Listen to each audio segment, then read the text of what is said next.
வணக்கம். நான் டாக்டர் தேவி சரவண்யா. இன்னைக்கு இப்போ நம்ம ஒயிட் டிஸ்சார்ஜ் பற்றி நம்ம பார்ப்போம். பெண்களுக்கு பார்த்தீங்கன்னா பீரியட்ஸ் இர்ரெகுலாரிட்டி, பீரியட்ஸ் அதிகமாக போகிறது, பீரியட்ஸ் டைம் வயிறு வலிக்கிறது, இது எல்லாத்தையும் தாண்டி பார்த்தீங்க அப்படின்னா இன்னொரு ஒரு சீரியஸான காம்ப்ளிகேஷன்ஸில் அவஸ்தைப்படுறாங்கன்னா அது ஒயிட் டிஸ்சார்ஜ். ஒயிட் டிஸ்சார்ஜ் எவ்வளோ பெரிய கொடுமையான ஒரு நோய் அப்படின்றத ஒரு சின்ன பழமொழி நம்மளுக்கு உணர்த்திடும். வெள்ளை முற்றினால் வெட்டை, வெட்டை முற்றினால் கட்டை. இது என்ன உணர்த்துது அப்படின்னா, வெள்ளை அப்படிங்கிறது ஒயிட் டிஸ்சார்ஜ். வெள்ளை அதிகமாயிருச்சு அப்படின்னா வெட்டை நோய், கொனேரியா அப்படின்ற ஒரு நோய் உருவாகிரும். அந்த கொனேரியா அப்படின்ற ஒரு நோய் நம்மளுக்கு வந்துருச்சு அப்படின்னா பின்னாடி போக போக அது நம்மளுக்கு டெத்தில் கூட கொண்டு போய் விட்டுரும். நம்மளுக்கு அந்த அளவுக்கு மோசமான ஒரு வியாதி ஒயிட் டிஸ்சார்ஜ். ஆனால் இதை பல பெண்கள், காலேஜ் படிக்கிற பிள்ளைங்களா இருக்கட்டும், நிறைய பேர் பார்த்திங்கன்னா இந்த ஒயிட் டிஸ்சார்ஜை இது ஒரு மாதிரி இருக்குது வெளியே சொல்கிறதுக்கு கூச்சப்பட்டு அதை வாஷ் பண்ணி அதை அப்படியே உள்ளுக்குள்ளே அடக்கி வச்சிடுறாங்க. அது எதையுமே வெளியே சொல்லாமல் அப்படியே இது பண்ணிடுறாங்க. அதுதான் பின்னாடி நம்மளுக்கு செர்விக்கல் கேன்சர் வரைக்கும், செர்விசைட்டிஸ் வரைக்கும் நம்மளுக்கு கொண்டு போய் விட்டுறது. அதனால அலட்சியப்படுத்தாமல் ஒயிட் டிஸ்சார்ஜ் எப்படி இருக்கும், எது நார்மல் எது அப்நார்மல் அப்படின்றத தெரிஞ்சுக்கிறது ரொம்ப அவசியமான ஒன்று. இப்போ நிறைய தாய்மார்கள் பார்த்தீங்க அப்படின்னா, என்னோட குழந்தை ஒல்லியாகவே இருக்கா, நல்லா சாப்பிட்றா, ஆனால் எவ்வளோ சாப்பிட்டாலும் வெயிட் போடவே மாட்டேங்குது அப்படின்னு பல பேர் மண்டையை பிச்சு யோசிச்சுட்டு இருப்பாங்க. நல்லா தான் சாப்பிட்றா ஆனால் வெயிட் போட மாட்டேங்கிறா அப்படின்னே இருப்பாங்க. காரணம் என்ன அப்படின்னா, ஒரு சைடு ஒயிட் டிஸ்சார்ஜ் போய்கிட்டு இருக்கோம். பெண்களுக்கு பார்த்துக்கிட்டிங்கன்னா அதிகமான அளவில் ஒயிட் டிஸ்சார்ஜ், வெள்ளை வெளியேறதுனால உடம்புல சத்து பிடிக்காது, வெயிட் போடாது. அதே மாதிரி பாடியில் இருக்கக்கூடிய இம்யூன் சிஸ்டம் எல்லாமே புவராக ஆரம்பிக்கும், பின்னாடியே முதுகு வலிக்க ஆரம்பிக்கும், கை கால்லாம் வலிக்க ஆரம்பிக்கும். அடிச்சு போட்ட மாதிரி ஒரு உடம்புல ஒரு சோர்வு, டயர்ட்னஸ் இது எல்லாமே இருக்கும் ஒயிட் டிஸ்சார்ஜ் இருந்தது அப்படின்னா. இந்த மாதிரி இருந்தது அப்படின்னா எவ்வளோ சாப்பிட்டாலும் சரி, நல்ல நான்வெஜ் 3 வேளைக்கும் சாப்பிட்டாலும் சரி நம்மளுக்கு உடம்பு போடாது. இதுக்கு காரணம்னா வெள்ளைப்படுதல். வெள்ளைப்படுதல் பார்த்தீங்க அப்படின்னா எது ஒரு நார்மலான விஷயம், எது ஒரு அப்நார்மலானது அப்படின்றத நம்ம தெரிஞ்சுக்கணும். நார்மலாகவே ஃபிசியாலஜிக்கலாகவே நம்ம பாடியில் ஒயிட் டிஸ்சார்ஜ் வெளிப்படும். அந்த ஒயிட் டிஸ்சார்ஜ் பார்த்தீங்கன்னா நம்மளுடைய அந்த பிறப்பு உறுப்புகளில் நோய் தொற்று கிருமிகள் எதுவும் உள்ளே வராமல் தடுக்கிறதுக்காக பாடியே அந்த இடத்துல நம்மளுக்கு ஒரு சில ஃப்ளூயிட் நம்மளுக்கு செக்ரீட் பண்ணி கொடுக்கும். அது நம்மளுக்கு இன்ஃபெக்ஷன்ஸை நம்மளுக்கு இருக்கக்கூடிய உள்ளுக்குள்ளே இருக்கக்கூடிய அழுக்குகளை வெளியே தள்ளி விட்டோம். வெளியே இருந்து வரக்கூடிய நோய் தொற்று கிருமிகள் உள்ளுக்குள்ளே வராத அளவுக்கு அந்த ஹெல்த்தி செக்ரிஷன்ஸ் நம்மளுக்கு உருவாகி வரும். அது பார்த்தீங்க அப்படின்னா ஒரு 2 ml இருந்து 4 ml வரைக்கும், ஒரு அரை டீஸ்பூன்லேருந்து 1 டீஸ்பூன் வரைக்கும் இயற்கையாக காணப்படுறது ஒரு நார்மலான விஷயம். அதுவும் எப்பப்போ நம்மளுக்கு வரும்னு பார்த்தீங்க அப்படின்னா பீரியட்ஸ்க்கு முன்னாடி ஒரு 2-3 நாளைக்கு, பீரியட்ஸ் முடிஞ்சதுக்கப்புறம் ஒரு 2-3 நாளைக்கு, நடுவில் இந்த ஓவுலேஷன் டைமில் ஒரு 2 days இல்லாட்டி 3 days நார்மலாக அந்த ஒயிட் டிஸ்சார்ஜ் இருக்கும். அது தாண்டி மற்ற டயத்தில் அதுக்கு மேலே அதிகமாக படுறது, இன்னர் வியர் வரைக்கும் நம்மளுக்கு படுறது, சாரி எல்லாம் தாண்டி நம்மளுக்கு வெளியே அந்த இடத்துல நம்மளுக்கு ஈரம் படுறது, இது மாதிரி அதிகமான அளவில் இருக்கக்கூடிய ஒயிட் டிஸ்சார்ஜ்லாம் நம்மளுக்கு பிரச்சனை தான். ஏதோ உள்ளுக்குள்ளே ஒரு இன்ஃபெக்ஷன் இருக்குது, அதனால இந்த ஒயிட் டிஸ்சார்ஜ் வருது அப்படின்றத நம்ம உணர்ந்துக்கணும். அதே மாதிரி ப்ரெக்னன்சி டயத்தில் கன்சீவ் ஆகிட்டாங்க அப்படின்னாலும் ஒரு 10 நாள் 15 நாள் தொடர்ந்து நம்மளுக்கு ஒயிட் டிஸ்சார்ஜ் இருக்கும். அது நம்ம கார்ட் டெஸ்ட் இல்லாட்டி நம்ம பிளட் டெஸ்ட் ஏதாவது பண்ணி பார்த்து நம்ம ப்ரெக்னெண்ட்டாக இருக்கோமா அப்படின்றத நம்ம செக் பண்ணிக்கலாம். அந்த டைம் ஒயிட் டிஸ்சார்ஜ் இருக்கிறது ஒரு நார்மலான விஷயம்தான். இது எல்லாமே ஃபிசியாலஜிக்கலாக அந்த டைமில் நம்மளுக்கு ஒயிட் டிஸ்சார்ஜ் இருக்கும். இதை தாண்டி ஒயிட் டிஸ்சார்ஜ் ரொம்ப அதிகமாக இருக்குது, ரொம்ப படுற அளவில் இருக்குது, ரொம்ப நிறைய இருக்குது, ரொம்ப ஈரமாயிருது இன்னோவியர்ஸ் எல்லாம். அதே மாதிரி ஒயிட் டிஸ்சார்ஜ் ஸ்மெல் அடிக்குது, ஒயிட் டிஸ்சார்ஜில் செவப்பாக இருக்குது, மஞ்சள் கலரில் இருக்குது, ஒரு மாதிரி அழுக்கு கலரில் இருக்குது, ஒரு மாதிரி ப்ரௌன் கலரில் இருக்குது, இந்த மாதிரி நிறம் மாறி இருக்குது, ஒரு மாதிரி பிங்க் கலரில் இருக்குது, இது எல்லாமே நம்மளுக்கு அப்நார்மல் தான். அதோட ஒயிட் டிஸ்சார்ஜ் ஒரு மாதிரி துர்நாற்றம் அடிக்கிறது, அந்த இடத்த சுற்றி நம்மளுக்கு அரிப்பு ஏற்படுறது. ஒயிட் டிஸ்சார்ஜ் பட்டுச்சு அப்படின்னாவே அந்த இடம் ஃபுல்லாக நம்மளுக்கு அரிக்க ஆரம்பிச்சிடும், அந்த இடம் ஃபுல்லாக நம்மளுக்கு தடிச்சு போயிருக்கும். அதே மாதிரி நம்மளுக்கு அந்த இன்ஃபெக்ஷன், அந்த அலர்ஜி, அந்த அரிப்பு எல்லாமே வந்து தொடை இடுக்குகள்லையும் நம்மளுக்கு வந்து ஸ்ப்ரெட் ஆகி வரும். இதெல்லாம் இருந்துச்சு அப்படின்னா கண்டிப்பாக இதெல்லாம் ஒரு அப்நார்மலான விஷயம்தான். எந்தெந்த காரணங்கள்னாலலாம் நம்மளுக்கு ஒயிட் டிஸ்சார்ஜ் வரும்னு பார்த்தீங்கன்னா, ஃபர்ஸ்ட் வந்து மனசு கவலை, மனசு சோர்வு, ரொம்ப ஸ்ட்ரெஸ் இருக்கிறப்போ கண்டிப்பாக நம்மளுக்கு ஒயிட் டிஸ்சார்ஜ் வந்திருக்கும். பாடி அதிகமாக நம்மளுக்கு ஹீட் ஆகும்போது, ஃபீவர் எப்பயாவது நம்மளுக்கு இருந்தது அப்படின்னாலும் ஒயிட் டிஸ்சார்ஜ் அந்த டைம் வந்து லைட்டாக நம்மளுக்கு இருக்கும். அதே மாதிரி ஏதாவது ஒரு பாக்டீரியல் இன்ஃபெக்ஷன்ஸு, ஏதாவது நோய் தொற்று கிருமிகள் வந்து நம்மளுடைய யூட்ரஸில் இருந்தது அப்படின்னாலும் நம்மளுக்கு ஒயிட் டிஸ்சார்ஜ் வந்து நம்மளுக்கு இருக்கும். யூட்ரஸோடைய வாய், அந்த கழுத்து பகுதி புண்ணாக இருந்தது, அந்த இடத்துல ஏதாவது இன்ஃபெக்ஷன்ஸ் இருந்துச்சு, அந்த இடத்துல செல் சிதைவுகள் ஏதாவது இருந்தது அப்படின்னாலும் நம்மளுக்கு ஒயிட் டிஸ்சார்ஜ் இருக்கும். செர்விக்கல் கேன்சர் அந்த மாதிரி ஏதாவது ஒரு இதில் ஃபர்ஸ்ட் ஸ்டேஜ் அந்த மாதிரி இதுலலாம் நம்மளுக்கு ஒயிட் டிஸ்சார்ஜ் நம்மளுக்கு இருக்கும். அதிகமான அளவு உப்பு சார்ந்த உணவுகள் எடுக்கும் போதும் ஒயிட் டிஸ்சார்ஜ் வந்திருக்கும். அதே மாதிரி நம்ம ரெக்ஸின் சோஃபா, பஞ்சு மெத்தை இதுலெல்லாம் வந்து நம்ம அதிக நேரம் உட்கார்றப்போ அந்த மூளைச்சூடு, அந்த ஆசன வாய்ப்பகுதி, அந்த அடிப்பகுதியெல்லாம் நம்மளுக்கு ரொம்ப ஹீட் ஆகும். அதனாலையும் நம்மளுக்கு ஒயிட் டிஸ்சார்ஜ் இருக்கும்.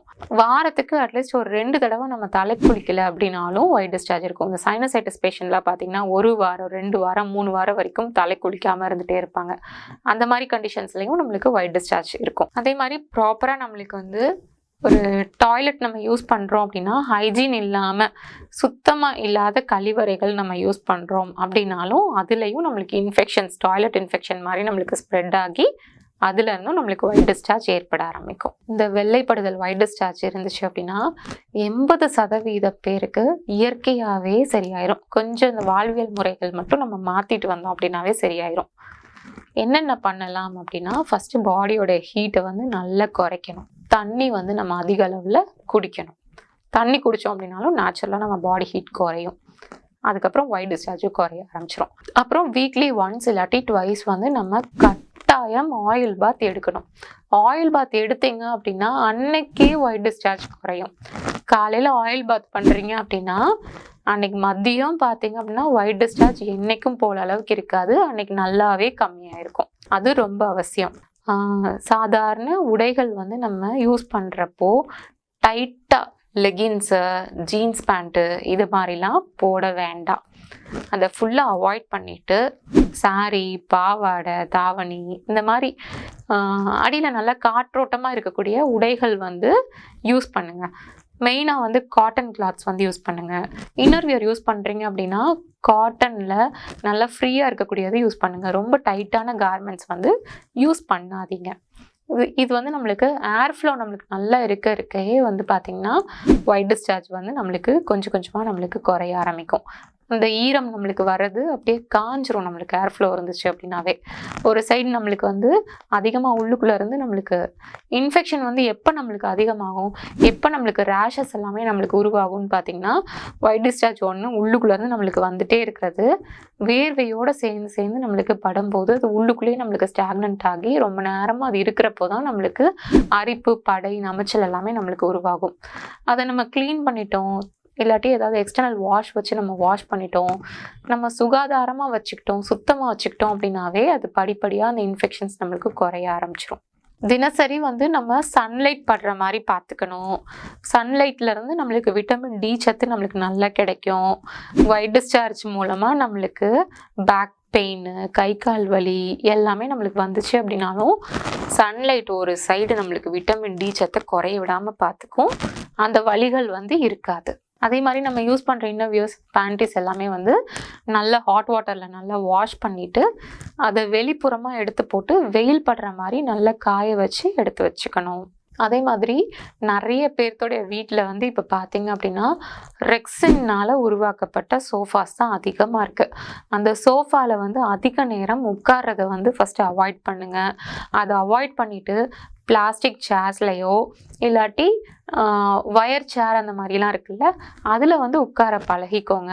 சப்போஸ் ரெக்ஸின் சோஃபா தான் இருக்குது அப்படின்னா மேலே ஒரு 3-4 காட்டன் துணி நல்லா விரித்து போட்டுட்டு சூடு ஏறாத அளவுக்கு அந்த மாதிரி அதில் உட்காந்துக்கோங்க.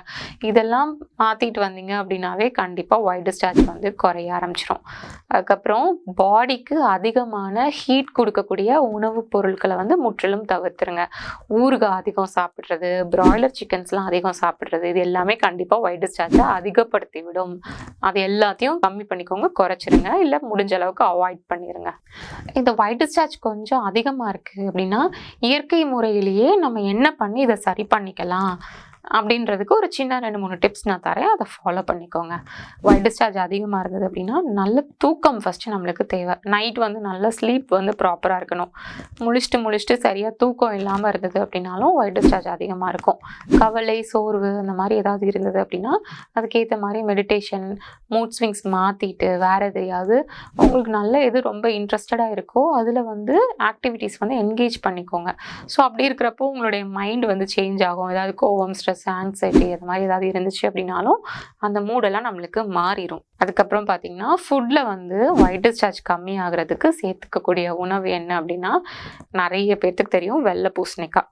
அந்த திருஷ்டிக்கு சுற்றி உடைப்பாங்க பார்த்தீங்களா, அந்த பூசணிக்காவை எல்லாருமே வாங்கி திருஷ்டிக்கு தான் சுற்றிட்டு இருக்கோம். அதை யாருமே சமைச்சு சாப்பிட்றது கிடையாது.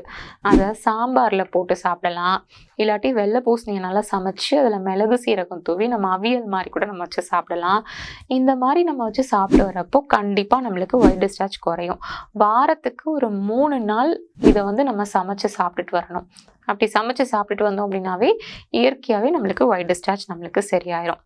அது தாண்டி ஒரு சில பேர்த்துக்கு வந்து பாக்டீரியல் இன்ஃபெக்ஷன்ஸ்னால ஒயிட் டிஸ்சார்ஜ் இருக்குது, அந்த கோனோகாக்கல் பாக்டீரியா, ஒரு சில பாக்டீரியாஸ்னால எனக்கு ஒயிட் டிஸ்சார்ஜ் வந்து ஏற்படுது, நோய் தொற்று கிருமிகள் உள்ளுக்குள்ளே இருக்குது அப்படின்றவங்க என்ன பண்ணலாம் அப்படின்னா பரங்கி பட்டை இருக்குது பார்த்தீங்களா, அந்த பரங்கி பட்டையை வந்து எடுத்துகிட்டு வந்து ஃபஸ்ட்டு வேக போட்டு எடுத்து வச்சு நிழலில் உலர்த்தி காய வச்சு எடுத்து வச்சுக்கோங்க. அதுக்கப்புறம் திரும்ப அதை வந்து இடித்து பவுடராக்கி மிக்சியில் போட்டு நல்லா நைஸ் பவுடர் ஆக்கிக்கோங்க. திரும்ப அந்த தூளை எடுத்து ஒரு இட்லி பாத்திரம் இருக்குது பார்த்தீங்களா, அதில் வந்து அடியில் வந்து பாலோ இல்லை தண்ணியோ நிரப்பிக்கோங்க. மேலே அந்த இட்லி தட்டில் வந்து ஒரு துணி மாதிரி விரித்து இந்த தூளை வந்து அப்படியே அதில் பரப்பிடுங்க. ஒரு மூடி போட்டு மூடிட்டு திரும்ப அதை வந்து பாயில் பண்ணுங்கள். அப்படி பண்ணுறப்போ பார்த்தீங்கன்னா அந்த பரங்கிப்பட்டை சூரணம், அந்த பொடி இருக்குது பார்த்தீங்களா, அது அந்த நீர் ஆவியிலேயே நல்லா வெந்துடும். சூரணம் பல மடங்கு நல்ல எஃபிஷியன்ட் ஆயிரும், நல்ல பொட்டன்ஷியாக இருக்கும். அதை எடுத்து 1 கிராம் அளவு இல்லாட்டி 2 கிராம் அளவு ஒரு 1/2 டம்ளர் பாலில் கலந்து நைட்டு ஒருக்க தூங்க போகிறப்ப சாப்பிட்டதுக்கப்புறம் ஒரு 5 நாள்லேருந்து 10 நாள் வரைக்கும் சாப்பிடுவாங்க. கண்டிப்பாக நோய் தொற்று கிருமிகள்னால ஏற்படக்கூடிய அந்த ஒயிட் டிஸ்சார்ஜ் முற்றிலும் சரியாயிரும். இதைத்தான் அந்த காலத்தில் ஆன்றோர்கள் சொல்லியிருக்காங்க, மேகத்தை நீக்கும் மிகவே பரங்கி சக்கை அப்படின்னு சொல்லி. அதே மாதிரி முருங்கைப்பூ இருக்குது பார்த்தீங்களா, முருங்கைப்பூவை நல்லா சமைச்சு சாப்பிட்டுட்டு வந்தாலும் சரி, இல்லை முருங்கைப்பூவை பவுடர் மாதிரி பண்ணி வச்சுட்டு 1 ஸ்பூன் சாப்பிட்டு வந்தாலும் நம்மளுக்கு இந்த வெள்ளை நோய் நம்மளுக்கு சரியாயிரும். இதையும் வந்து ஆன்றோர்கள் என்ன சொல்லியிருக்காங்க அப்படின்னா முருங்கைப்பூ உண்ண நொறுங்கும் மாமேகம் அப்படின்னு சொல்லியிருக்காங்க. இதிலெல்லாம் பார்த்தீங்கன்னா நம்மளுக்கு அந்த கொனரியல் டிசீஸ் எல்லாமே நம்மளுக்கு சரியாயிரும். நான் சொன்ன விஷயங்கள் எல்லாமே கரெக்டாக ஃபாலோ பண்ணிங்க அப்படின்னா கண்டிப்பாக மேக்ஸிமம் ஒயிட் டிஸ்சார்ஜ் வந்து சரியாயிரும். ஒரு சில பேர்த்துக்கு பாடி ஹீட் அதிகமாக இருக்கிறதுனால இல்லாட்டி இம்யூனிட்டி பவர் ரொம்ப குறைவாக இருக்கிறதுனால ஒயிட் டிஸ்சார்ஜ் கொஞ்சம் ரிசால்வ் ஆகாமல் இருந்தது, சரியாகாமல் இருந்தது அப்படின்னா அவங்களுக்கு சீரியஸான வேறு ஏதாவது ஒரு ஹெல்த் காம்ப்ளிகேஷன்ஸ் இருக்கலாம். லிவரில் ஏதாவது ப்ராப்ளம் இருந்து அல்புமின் செக்ரேஷன்ஸில் ஏதாவது பிரச்சனைகள் இருந்தாலும் கூட ஒயிட் டிஸ்சார்ஜ் வந்து இருக்கலாம் ஒரு சில பேர்த்துக்கு. அந்த மாதிரி ஏதாவது காம்ப்ளிகேஷன்ஸ் இருந்துச்சு அப்படின்னா நேரில் கூட டாக்டரை வந்து பார்த்து அதுக்கேற்ற வைத்தியம் பண்ணீங்க அப்படின்னா அதுவும் கண்டிப்பாக உங்களுக்கு சரியாயிரும்.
என்னோட நேம் செல்வி.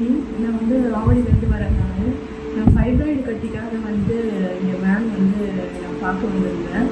அப்போ எனக்கு வந்து ஒரு 3 to 6 months அப்புறம் சாப்பிட சொல்லியிருந்தாங்க அவங்க மருந்து கொடுத்து. ஆனால் வந்து எனக்கு 1 monthலேயே வந்து எனக்கு நல்லா நான் ஃபீல் பண்ண ஆரம்பித்தேன். எனக்கு வந்து அந்த வயிறு அந்த கல் மாதிரி அந்த மாதிரி இருக்கும், அந்த கட்டி இருக்கும்போது அதெல்லாம் இப்போது இல்லாத மாதிரி லேசாக இருக்குது என்னோடய வயிறு. அதுக்கப்புறம் பயங்கரமாக வயிறு வலிக்கும் எனக்கு. அதெல்லாம் இப்போது இல்லவே இல்லை. நைட்டில் வந்து ஒரு 7-8 times இந்த ப்ராப்ளத்தினால ஒரு 7-8 times இந்த யூரின் பாஸ் பண்ணுவேன். இப்போ வந்து ஒரு 2 or 3 times அப்படி தான் நான் போகிறேன். நல்லா இருக்க மாதிரி எனக்கு ஃபீல் பண்ணுறேன்.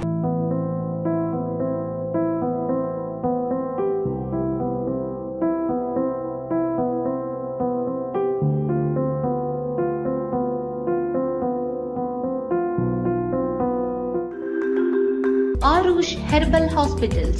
Address number 6 Viru Tower, Jawaharlal Nehru Salai, Ekattathangal, Chennai 600032. Call 730 5744 144.